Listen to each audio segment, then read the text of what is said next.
scheduled meeting to discuss the situation in our economy, how we can work together across a range of industries, forestry, aerospace, automobiles, and beyond. During the course of that meeting, President Trump announced 25% tariffs against our auto industry.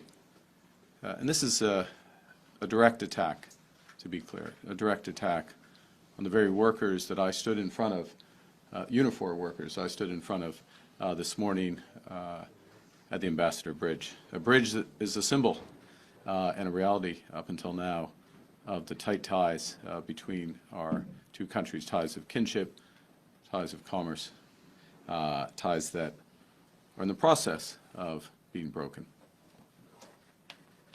We will defend our workers. We'll defend our companies. We'll defend our country. And we'll defend it together. Les États-Unis sont divisés.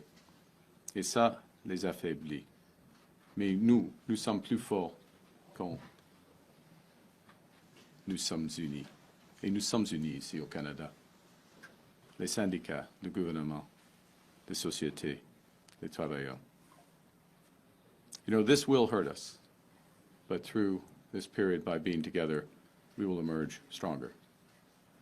I think what's happened, and this was part of our discussion, over the course of the last several months, Canadian workers, Canadians as a whole across this country, have gotten over the shock of the betrayal and are learning lessons. We have to look out for ourselves, and we have to look out for each other and work together for each other.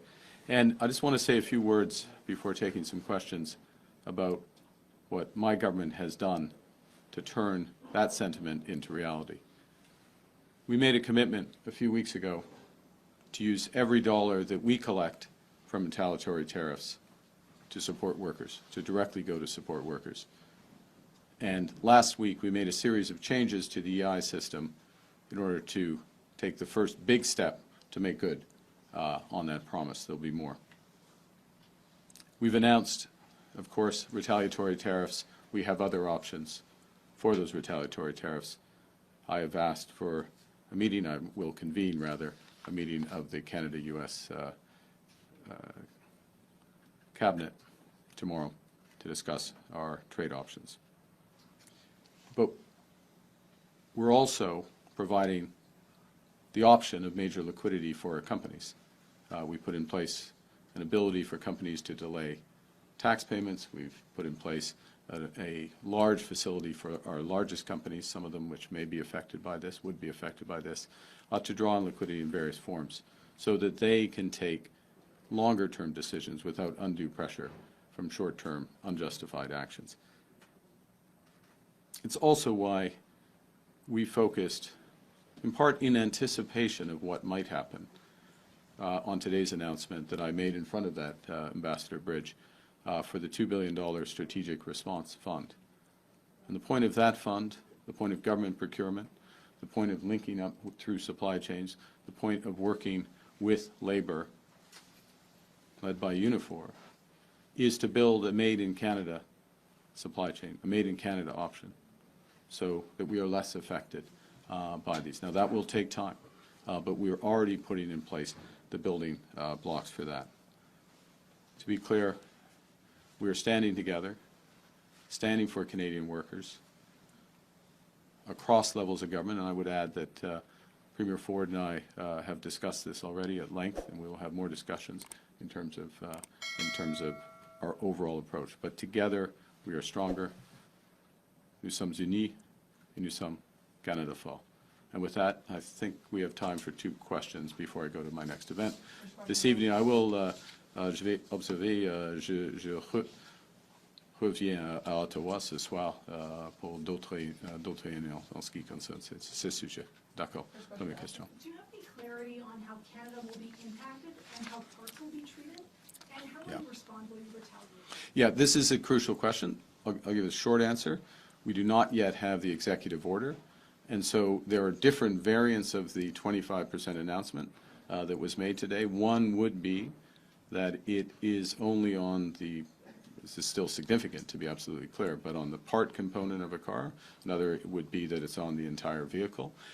We await the executive order for that clarity.